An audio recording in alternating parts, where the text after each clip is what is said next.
وہاں کوئی تمہیں لاکھوں ڈالر کی تنخواہ نہیں ملے گی کہ تم اپنا گزارا کرو گے یا ہمیں بھر بھر کے پیسہ بھیجو گے۔ نہ چاہتے ہوئے بھی میں ابا اور بھائی کے درمیان میں بول پڑی تھی اور یہی میری سب سے بڑی غلطی تھی۔ ابا کو ہرگز بھی یہ بات برداشت نہیں ہوتی تھی کہ ہم تینوں بہنوں میں سے کوئی بھی ان کے اکلوتے بیٹے کو ایک لفظ بھی کہے۔ ابا نے اپنی جوتی اٹھائی اور کھینچ کر مجھے مارتے ہوئے کہنے لگے، کمرے میں دفع ہو جاؤ، تم تینوں نے پیدا ہو کر صرف مجھ پر بوجھ ہی تو بڑھایا ہے۔ تمہاری شادیوں کا سوچتا ہوں تو میرا سانس رکنے لگتا ہے۔ سمجھ نہیں آتا کیسے تم تینوں کو رخصت کروں گا۔ اب میرا بیٹا اگر کچھ کرنے کی بات کر رہا ہے تو تم اس کے حوصلے پست نہ کرو۔ تابش نے مسکرا کر میری جانب دیکھا۔ یہی تو وہ چاہتا تھا کہ کسی طرح ابا کو غصہ آئے اور وہ اس کی بات مان لیں، کیونکہ ابا کو جب بھی ہم پر غصہ آتا تو وہ تابش کی ہر بات پوری کر دیتے تھے۔ لیکن ابا کی چپل کھا کر بھی میں خاموش نہیں ہوئی تھی۔ میں نے غصے میں ابا سے کہا، ساری زندگی ہمارا حق مار کر آپ نے تابش کو دیا، اب کیا اس گھر کو گروی رکھ کر اسے پردیس بھیجنا چاہتے ہیں؟ ابا کہنے لگے، یہ میرا گھر ہے، میں جو چاہے کروں۔ ابھی تم عورتوں کی اتنی حیثیت نہیں کہ تم ہم مردوں کو مشورے دو۔ ابا کی نظر میں عورت ایک بیکار چیز تھی جسے صرف گھر کے کام کاج کے علاوہ اور کچھ نہیں آتا تھا۔ آج تک ابا نے نہ ہماری کوئی بات سنی تھی نہ اماں کی، اور اب بھی ایسا ہی ہوا تھا۔ ابا کہنے لگے، دیکھ تابش، اگر تیری نوکری اچھی لگ رہی ہے تو پھر ٹھیک ہے، یہ گھر میں گروی رکھوا دیتا ہوں، لیکن وعدہ کر کہ جلدی تو یہ گھر واپس چڑھوا دے گا مجھے۔ تابش کہنے لگا، ابا کیسی باتیں کر رہے ہیں، میں ایک نہیں 10 گھر بنوا دوں گا، ان تینوں کی بھی شادی کی ذمہ داری میرے کندھوں پر ہے، آپ کو پریشان ہونے کی ضرورت ہی نہیں ہے۔ وہ ابا کو پوری طرح تسلی دے رہا تھا۔ ابا نے اماں کو آواز دی اور کہنے لگے، خیر النساء، جاؤ جا کر الماری سے گھر کے کاغذات نکال کر لاؤ۔ یہ سن کر اماں نے ایک نظر ابا پر ڈالی اور کہنے لگی، ایک دفعہ پھر سوچ لو مراد صاحب، ایسا نہ ہو کہ بیٹے کی محبت میں گھر سے ہاتھ دھو بیٹھو۔ اماں کو بھی بھائی سے محبت تھی، لیکن ابا کی طرح اندھی محبت نہیں تھی۔ اماں عقل و شعور سے کام لینے والی عورت تھیں اور اب بھی وہ ابا کو دوبارہ سوچنے کا کہہ رہی تھیں، لیکن ابا نے غصے سے اماں کو دیکھا اور کہنے لگے، خیر النساء، تیرا نام تو خیر ہے، لیکن تو نے ساری زندگی میرے ساتھ کبھی خیر نہ کی۔ 3 بیٹیاں پیدا کر کے مجھ پہ اتنا بوجھ ڈال دیا، اب کم سے کم مجھے اپنے بیٹے کے حق میں تو کچھ خیر کا سوچ۔ جا کے گھر کے کاغذات لے کر آ۔ ابا نے غصے سے اماں کو حکم سنایا تو وہ خاموشی سے چلی گئی۔ کچھ دیر بعد آئیں تو ان کے ہاتھ میں گھر کے کاغذات تھے۔ ابا نے تابش کے حوالے کیے اور کہنے لگے، بس بیٹا، میں تجھ پر یقین کر کے یہ کاغذات دے رہا ہوں، تو ہمیشہ اس بات کا خیال رکھنا کہ ہمارے سر سے یہ چھت چھن نہ جائے۔ تابش نے ابا کو گلے سے لگایا اور کہنے لگا، میں وعدہ کرتا ہوں ایسا کچھ نہیں ہوگا، اور پھر وہ گھر کے کاغذات لے کر چلا گیا۔ اس نے کسی کنگ نامی آدمی کے پاس گھر کے کاغذات رکھوائے اور اسے 15 لاکھ روپے مل گئے تھے۔ تابش نے اپنے امریکہ جانے کی تیاری شروع کر دی تھی۔ اماں اس کا سامان پیک کر رہی تھی، جبکہ ابا اسے بہت ساری ہدایات دے رہے تھے، اور ہم بہنیں خاموشی سے یہ منظر دیکھ رہی تھیں۔ ہم تینوں بہنوں کا کردار گھر میں بس اتنا ہی تھا کہ ہم خاموشی سے کام کاج کرتی یا پھر اماں ابا کی باتیں سنتی۔ اماں تو ہمارے حق میں تھی، لیکن ابا کو ہم سے بڑی نفرت ہو گئی تھی، خاص کر جب سے تابش پیدا ہوا تھا۔ تابش مجھ سے 1 سال چھوٹا تھا اور باقی 2 بہنوں سے بڑا، اسی لیے میں تھوڑا بہت کچھ کہہ دیا کرتی تھی، ورنہ باقی کی 2 چھوٹی بہنیں تو اسے ایک لفظ بھی نہیں کہہ پاتی تھیں۔ 2 مہینے میں ساری کاروائی مکمل ہوئی، اس کے کاغذات بھی بن گئے اور ویزا بھی لگ گیا تھا۔ وہ جب گھر سے نکلنے لگا تو ہم بہنوں کے پاس آیا اور کہنے لگا، جلدی میں تینوں کی شادیاں کر دوں گا، پھر دیکھنا تم لوگ مجھے یاد کرو گی۔ تابش کی بات سن کر میں نے اسے سینے سے لگایا، آخر کو میرا خون تھا، میرا بھائی تھا۔ میں نے کہا، پردیس میں اپنا بہت خیال رکھنا، ایسا نہ ہو کہ الٹے سیدھے چکروں میں پڑ جاؤ۔ وہ ہنس کر کہنے لگا، میں نے سنا ہے گوری میں بہت خوبصورت ہوتی ہیں۔ اس نے یہ بات مذاق میں کہی تھی اور میں نے اس کے کندھے پر ایک زور سے ہاتھ مارا تھا، اور پھر ہمیں خدا حافظ کہتے وہ چلا گیا۔ لیکن ہمیں یہ معلوم نہیں تھا کہ آگے کیا ہونے والا ہے۔ تابش کو گئے 3 دن گزر گئے تھے، لیکن اس کی خیریت کی کوئی خبر نہیں آئی تھی۔ اماں بہت پریشان تھیں، جبکہ ابا کا حال بھی کچھ ایسا ہی تھا۔ پردیس میں کوئی جان پہچان والا تو نہیں تھا۔ تابش کو خود ہی فون کرنا تھا، اور پھر چوتھے دن جا کر تابش کا فون آیا تھا۔ اس نے بتایا کہ وہ خیر خیریت سے پہنچ گیا ہے اور ابھی اس نے نوکری شروع نہیں کی۔ پھر ایک ہفتے بعد اس کا فون آیا تو وہ کہنے لگا، ابا، جو نوکری کرنے کے لیے میں آیا تھا وہ بہت ہی مشکل تھی، مزدوری کا کام تھا۔ 2 دن کرنے کے بعد میری طبیعت خراب ہو گئی۔ میرے لیے اتنی سردی میں یہ کام کرنا بہت ہی مشکل ہے۔ وہ رونے لگا تھا، جبکہ ابا اسے کہہ رہے تھے، بیٹا کچھ دن محنت کر لے، پھر بھلے واپس آ جانا۔ جو گھر گروی رکھا ہے کم سے کم وہ تو واپس مل جائے۔ ابا کی بات سن کر وہ خاموش ہو گیا تھا، جبکہ ابا اور ہم سب بہت پریشان ہو گئے تھے، کیونکہ تابش کی طبیعت بھی ٹھیک نہیں تھی۔ پھر پردیس کی سردی، ایسے ہی دن پر دن گزرنے لگے۔ تابش نے وہ نوکری چھوڑ دی تھی اور وہ وہاں رہتے ہوئے کوئی دوسری نوکری تلاش کر رہا تھا۔ اسی وجہ سے اس نے ہمیں پیسے بھی نہیں بھیجے تھے۔ وہ تو خود بڑی مشکل سے گزارا کر رہا تھا۔ دن گزرتے گزرتے مہینہ ہو گیا، لیکن تابش کی طرف سے 1 روپیہ بھی نہ آیا، بلکہ الٹا وہ مزید پیسوں کی ڈیمانڈ کرنے لگا۔ وہ ابا سے کہہ رہا تھا کہ جب تک نوکری نہیں ملتی مجھے کچھ پیسے اور بھجوا دیں تاکہ میرے کھانے پینے کا انتظام ہو سکے۔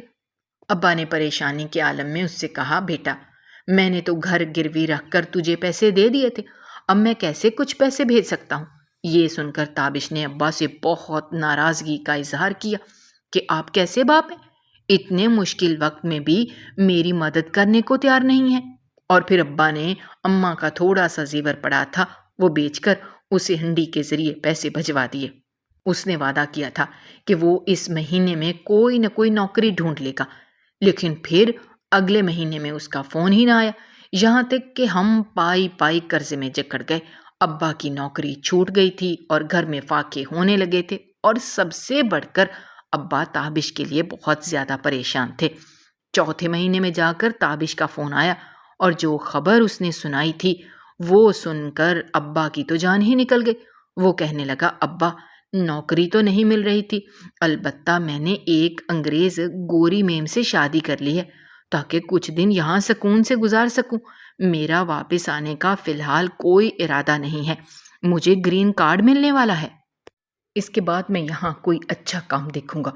ابا کہنے لگے، تو پھر جب تک تو نوکری نہیں کرے گا تو پیسے کیسے بھیجے گا؟ وہ کہنے لگا، ابا کچھ عرصہ انتظار کر لو، جب میری نوکری ہو گئی تو میں پیسے بھی بھجوا دوں گا۔ ابا کہنے لگے کہ تو نے تو صرف 3 مہینے کے لیے گھر گروی رکھا تھا، پیسے دے کر گھر چھڑوانا ہوگا۔ تابش کہنے لگا، ابا کچھ نہ کچھ ہو جائے گا، آپ فکر نہ کریں، اور اس کا فون کاٹ دیا تھا۔ لیکن یہ خبر اماں ابا کے لیے قیامت سے کم تو نہیں تھی کہ ان کے بیٹے نے غیر مسلم سے شادی کر لی اور وہ وہیں ہمیشہ کے لیے سیٹل ہو رہا تھا۔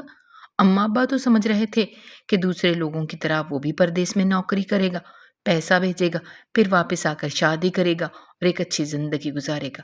لیکن تابش نے امریکہ میں سیٹل ہونے کے لیے سب کچھ بھول کر ایک گوری میم سے شادی کر لی تھی۔ اس کے بعد تابش کا فون آنا بھی بند ہو گیا۔ مہینے میں کبھی کبھار 1 آدھ دفعہ وہ 5-10 منٹ کے لیے کال کرتا، اپنی خیریت سناتا اور فون بند کر دیتا۔ نہ اس نے نوکری شروع کی تھی اور نہ ہی پیسے بھیجے تھے، اور اسی وجہ سے ابا کی حالت بہت بگڑ گئی تھی، کیونکہ کنگ کے بندے گھر آ کر ہمیں پریشان کر رہے تھے۔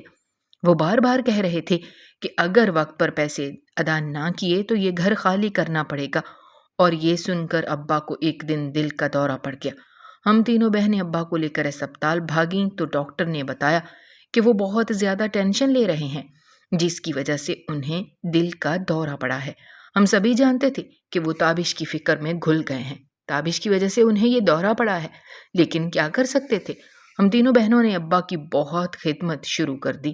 گھر کے حالات خراب ہونے کی وجہ سے میں نے پاس پڑوس کے لوگوں سے کہہ کر کچھ سلائی کا کام لے لیا اور کسی طرح گھر کا گزارا چلانے لگی، لیکن ابا ہر وقت تابش کے نام کی مالا جپتے اور آنسو بہاتے رہتے۔ اماں کا حال بھی کچھ مختلف نہیں تھا، اور پھر ابا اس قدر بیمار ہو گئے کہ پوری طرح بستر سے لگ گئے۔ ایک روز شدید بارش ہوئی تو سارا گھر پانی میں بھر گیا، گلی کا پانی بھی گھر کے اندر آیا تھا اور چھت سے بھی بے انتہا پانی آ رہا تھا۔ گھر کی حالت دیکھ کر ابا کو تابش کے جھوٹے وعدے یاد آ رہے تھے، اور وہ خود کو کوس رہے تھے کہ کیوں وہ اس کی باتوں میں آ گئے۔ 2 مہینے بعد جا کر تابش کا فون آیا۔ میں نے خود اس سے بات کی اور اسے ابا کی حالت کے بارے میں بتایا۔ پہلے تو سن کر وہ خاموش ہو گیا، پھر کہنے لگا، میری مجبوری ہے، میں ابھی واپس نہیں آ سکتا، کیونکہ اگر 2 سال سے پہلے میں واپس آ گیا تو مجھے کسی طور گرین کارڈ نہیں ملے گا، اور دوسری بات یہ کہ ابھی تک مجھے یہاں کوئی ڈھنگ کی نوکری نہیں ملی، اس لیے میں پیسے نہیں بھیج سکتا، کیونکہ میں خود ابھی اپنی بیوی کے پیسوں پر گزارا کر رہا ہوں۔ تابش نے ہمیں پوری طرح سے مایوس کر دیا تھا۔ میں نے تو سوچا بھی نہیں تھا کہ جس بیٹے کے لیے ابا نے ساری زندگی ہم بیٹیوں کا حق مارا تھا، وہی بیٹا انہیں بڑھاپے میں اس طرح بے سہارا کر دے گا۔ ہمارا بچپن بہت ہی مشکل تھا، چھوٹی چھوٹی چیز کے لیے ہم ترستے تھے، اور ہمارے سامنے وہ چیز تابش کو مل جاتی تھی۔ یہاں تک کہ ابا نے ہمیں اسکولوں میں داخلہ تک نہ دلوایا کہ ہماری پڑھائی پر پیسہ خرچ ہوگا۔ وہیں تابش کو ایک انگریزی اسکول میں بہت اچھی تعلیم دلوائی، وہ ایک بڑے کالج سے پڑھ کر نکلا، جبکہ ہم بہنوں نے 2 جماعتوں سے آگے کچھ نہ پڑھا تھا، نہ ہمیں لکھنا پڑھنا آتا تھا، نہ ہم کسی قابل تھے، بس سارا وقت گھر میں ڈری سہمی سی رہتی اور اماں کے ساتھ گھر کے کام کاج کرواتی۔ اماں کو سلائی کا ہنر آتا تھا، اماں نے ہم تینوں بہنوں کو سلائی کرنا سکھا دی تھی، اور اب تابش کے جانے کے بعد جب ہمت کر کے مجھے گھر سے نکلنا پڑا تو مجھے پتا چلا کہ یہ دنیا کیسی ہے۔ میں نے تو اس سے پہلے دنیا کبھی دیکھی ہی نہیں تھی۔ تابش کو جا کر 4 مہینے ہونے والے تھے، ان 4 مہینوں میں اس نے 1 روپیہ بھی نہیں بھیجا تھا، بلکہ کنگ کے بندے اب روز روز دروازے پر آنے لگے تھے۔ وہ ہمیں دھمکا رہے تھے کہ اگر ہم نے پیسے ادا نہیں کیے تو کسی دن آ کر وہ ہمارا سامان پھینک دیں گے، اور ہم ان سے جھوٹے وعدے کر رہے تھے کہ بس تابش پیسے بھیجنے ہی والا ہے، پھر ہم انہیں دے دیں گے، اور انہی وعدوں پر وہ کچھ عرصے کے لیے خاموش ہو گئے تھے، لیکن پھر 5ویں مہینے میں ابا نے زندگی سے ہار مان لی۔ بیٹے کا دیا ہوا دھوکہ انہیں برداشت نہ ہوا، اور ایک دن خاموشی سے انہوں نے اپنی آنکھیں بند کر لیں۔ ابا کی موت پر ہم تینوں بہنوں کے لیے صدمہ تھی۔ ابا نے تو مرنے سے پہلے کوئی بات تک نہیں کی تھی، بس وہ تابش کو ہی یاد کر رہے تھے۔ رات کے جس پہر ان کا انتقال ہوا، اماں ان کے سرہانے بیٹھی تھی، ہم تینوں ابا کے آس پاس ہی تھے، اور ابا صرف تابش کی باتیں کر رہے تھے، اس کا بچپن، اس کا کھیل کود، اس کی فرمائشیں، اس کی خواہشیں، اور پھر اس کے آخر میں کیے گئے وعدے، وہی کھوکھلے وعدے جنہوں نے ابا سے جینے کی امنگ ہی چھین لی تھی۔ ابا جو کسی بڑے بنگلے میں شفٹ ہونے کے خواب سجائے بیٹھے تھے، وہ اسی چھوٹے سے 2 کمرے کے گھر میں خاموشی سے ہمیشہ کے لیے کوچ کر گئے تھے۔ ابا کے انتقال کی خبر پاس پڑوس والوں کو دی گئی، گھر میں کوہرام سمجھ گیا تھا، ہم سب کی حالت بہت خراب تھی، پاس پڑوس والوں نے بہت مدد کی تھی، ابا کی تدفین وغیرہ کے سارے انتظامات وہی لوگ دیکھ رہے تھے۔ ابا کو غسل دیا گیا اور آخری دیدار کے لیے ہمارے درمیان لایا گیا تو ابا کو دیکھ کر ہم پھوٹ پھوٹ کر رونے لگے۔ باپ تو باپ ہوتا ہے، باپ کا جانا کس قدر اذیت ناک ہوتا ہے، اس پل ہمیں اس بات کا احساس ہوا تھا۔ بے شک ساری زندگی ابا نے ہمیں وہ محبت نہیں دی تھی جس کے ہم حقدار تھے، لیکن پھر بھی قدرتی طور پر ہمیں اپنے باپ سے بہت محبت تھی، اور پھر اس سے پہلے کہ ابا کی تدفین ہوتی یا ہمارے گھر کے آنگن سے ان کا جنازہ اٹھتا، کنگ کے آدمی دن دناتے ہوئے اندر داخل ہوئے تھے۔ سارے محلے والے حیرت سے یہ تماشا دیکھ رہے تھے، جبکہ اماں اور میری جان نکل گئی۔ میں نے دونوں چھوٹی بہنوں کو اپنے پیچھے چھپایا تھا، کیونکہ ان کے تیور بتا رہے تھے کہ وہ اچھی نیت سے ہمارے گھر میں داخل نہیں ہوئے۔ ایک نظر ان آدمیوں نے ابا کے مردہ وجود پر ڈالی اور پھر انگلی کا اشارہ کرتے ہوئے مجھے کہنے لگے، اب تو تمہارا باپ بھی مر گیا، تمہارے بھائی کو اگر پیسہ بھجوانا ہوتا تو کب کا بھیج دیتا، اور وہ امریکہ جا کر فرار ہو گیا ہے۔ بہتر یہ ہے کہ ابھی اور اسی وقت یہ گھر خالی کرو، ورنہ ہم تم چاروں عورتوں کا وہ حل کریں گے کہ یاد رکھو گی۔ کنگ کے آدمیوں کی بات سن کر جہاں میری جان نکلی تھی، وہیں کچھ محلے کے آدمی بیچ بچاؤ کرنے کے لیے درمیان میں آ گئے تھے۔ ہماری عزت پر بات آ رہی تھی، اسی لیے محلے والے ہماری مدد کر رہے تھے۔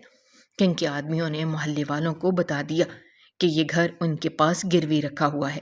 یہ سن کر محلے والے حیران رہ گئے تھے، اور پھر ہم نے سب کو بتایا کہ کس طرح تابش نے گھر گروی رکھوایا اور خود امریکہ میں جا کر سیٹل ہو گیا۔ یہ سن کر سب کو ہی بڑا افسوس ہوا تھا۔ محلے والوں نے کنگ کے آدمیوں سے کچھ وقت کی مہلت مانگی اور فی الحال انہیں جانے کا کہہ دیا، کیونکہ ابا کی تدفین ہونی تھی۔ محلے والوں کی بدولت کنگ کے آدمی چلے گئے تھے، لیکن وہ 1 ہفتے کا وقت دے کر گئے تھے۔ ابا کی تدفین ہوئی اور ہم سب بہنیں اماں کے گلے سے لگ کر رونے لگی، کیونکہ ہماری عزت نیلام ہو رہی تھی۔ ہمیں ڈر تھا کہ کنگ کے آدمی ہمیں نقصان نہ پہنچا دے۔ ایک ہفتہ کہاں گزرا پتہ ہی نہ چلا، اور پھر ایک ہفتے بعد آ کر ان آدمیوں نے ہمارا سامان اٹھا کر باہر پھینک دیا۔ محلے کے ایک رحم دل آدمی نے اپنے گھر کا ایک حصہ ہمیں کرائے پر دے دیا اور کہا کہ کرائے کی فکر نہ کرو، جب پیسے ہوں تب چکا دینا۔ میں نے اور باقی بہنوں نے مل کر سلائی کا کام شروع تو کر دیا تھا، اس لیے کچھ ہی دنوں میں ہم لوگ کمانے لگے۔